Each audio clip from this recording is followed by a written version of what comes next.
Welcome! I am going to be showing you how to use GoodNotes. All of the pages I'm going to be doing as a demo are something that I've created. These are available in my Teachers Pay Teachers store, which I will link in the description for you. I hope that this is helpful. If you have any questions, feel free to leave a comment as we go through how to use the GoodNotes app with these planning pages. Okay, so a few basic things. These are all PDF files, and if you grab any of these from me, that's how they will come. I have a separate video on how to add these to your iPad within the GoodNotes app if you want to check that out. Again, I will link that in the description. So up here at the top is your toolbar.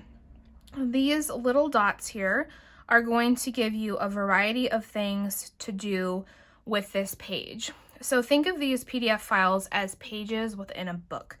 So I will not be going through this section, but this just kind of gives you a general idea of if you want to add pages, copy things, maybe you want to copy the PDF file that you have so you have multiple of them, but that's kind of where that's located.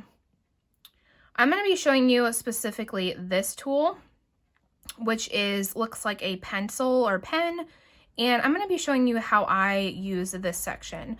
To begin with, over here, you have a pen. Within the pen, you have different styles. You have a fountain pen, a ball pen, and a brush pen. There is some settings within here that you can change depending on what type of pressure sensitivity you want and things like that, which you can play around with. I'm going to be using the brush pen. That is personally my favorite, but I know various people use different pens within here. The next tool is the eraser. So within the eraser, you'll notice over here, you have some sections that pop up. You have different sizes of eraser. So maybe you just have a small little section you need erased, or maybe you want to use a big section.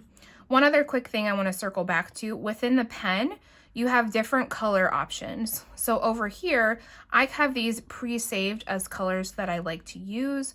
If you click on the color, you will have some options that pop up. If you want to get really fancy, you can use the hex code. Maybe you have something that's kind of like your brand colors that you want to add, so you could type those in there as well. And you can save those to be the specific colors that pop up across the top here.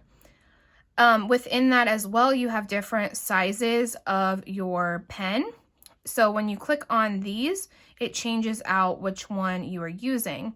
Within each of those, you also have an option to change the pen thickness.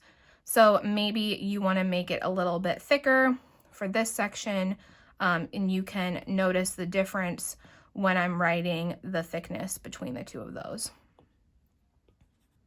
Up next, we have the highlighter tool. Again, this is similar to the pen option where you have different colors you can pick from and have saved. These are my usual highlighter colors that I like to use. And you also have, again, different thickness. So that's the highlighter tool. The next tool is shapes. So let's do an example here. I was trying to draw a square. Obviously, this did not look good. If you hold it, or connect it, it's going to auto-correct it for you to make it look a lot better probably than what you're capable of drawing, unless you're a pro like me, or not like me, I should say. And that's kind of a look at the shape tool. There are some other settings within here that you can play around with as well for shapes. Up next, we have the Lasso tool. I'm going to just scribble something here so I can show you the Lasso tool. I like to think of this as kind of like a copy and paste situation. So once that's selected, it's going to allow you to create a lasso, or like a copy and paste, or more of like a copy and move, I guess I would say. So with that, you're able to move stuff around. You can't move things around that are already within the file. It has to be something that you've written. And you can also hold down, and it's going to give you a few options. So a lot of people use this with stickers and things like that, where you want something a different size. So say that I want to copy this. If I press down and push paste, it gave me that as an image. So now I can make it different sizes if you had a sticker or something like that, or maybe you want to use the days of the week. You could do something like that and move it around as well, and you can also delete it. Once you have the lasso, it doesn't have to be perfect or anything like that. You can also take a screenshot and things like that with the lasso tool. The next tool we have is photos. So this allows you to access your camera roll and insert pictures that you may want to add to your file. So that's a nice feature if you want to add stuff within your calendar or things like that.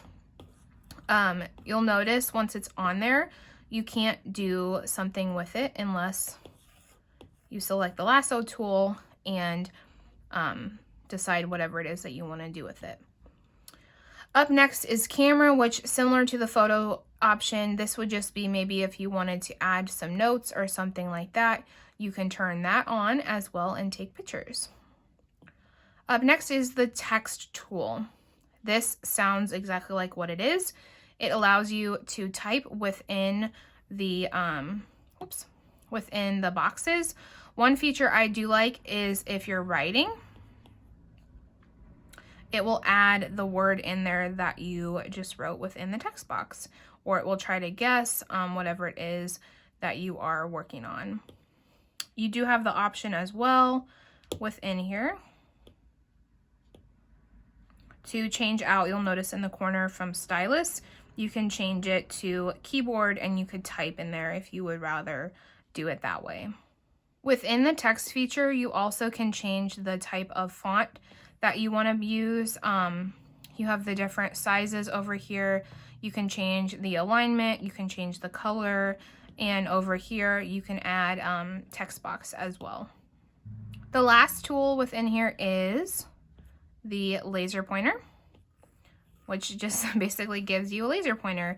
This would be helpful if you were doing screen sharing or something like that and wanted to draw attention to whatever it was within the text that you were using. So that is a pretty basic overview of this tool. And I'm going to move on to this one here.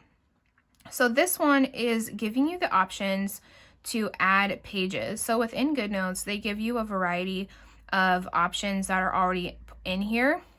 So maybe after this page, you want just a piece of ruled paper. You can add that.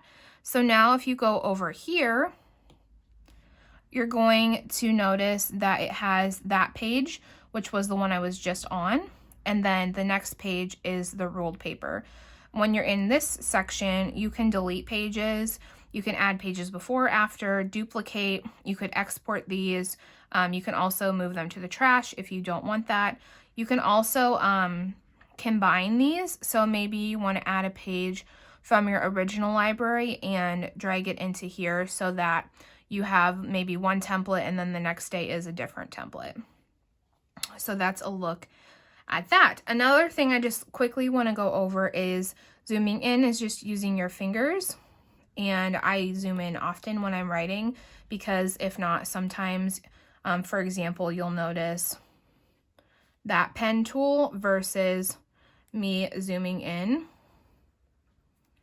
is going to look a little bit different. Obviously, I wrote bigger, but sometimes also with your pen thickness or depending on what pen you're using, it's going to look different, slightly different with it zoomed in versus zoomed out. So hopefully that makes sense.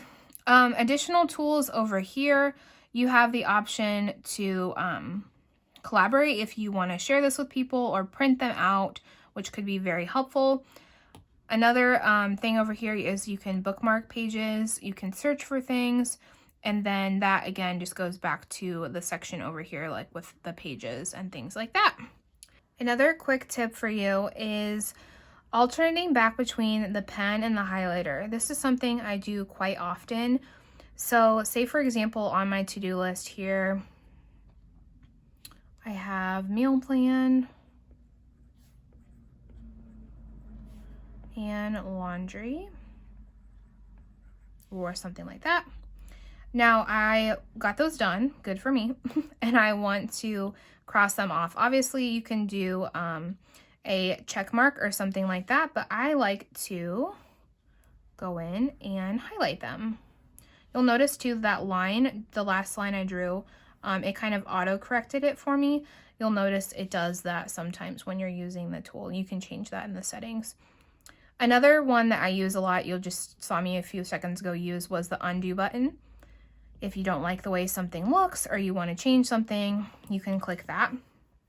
And another feature, you'll notice the toolbar is on up here. If you need to turn that off because you want things to be locked in, you click this and it will kind of zoom back out again for you. When you click that, it will zoom back in and it'll make so that you can change things. And this is important because say you have text on here, within this setting, obviously you're making changes. When you turn that off, your stylus isn't going to do anything other than swipe back and forth on the page. If you have any questions about anything I went over today in this tutorial, or just any questions at all about digital planning, feel free to leave a question in the comments below and I will try to answer you. If you would like to grab this template I used or any others that you have seen on my channel, I will leave a link to that in the description box below as well. Have a fabulous day and enjoy digital planning.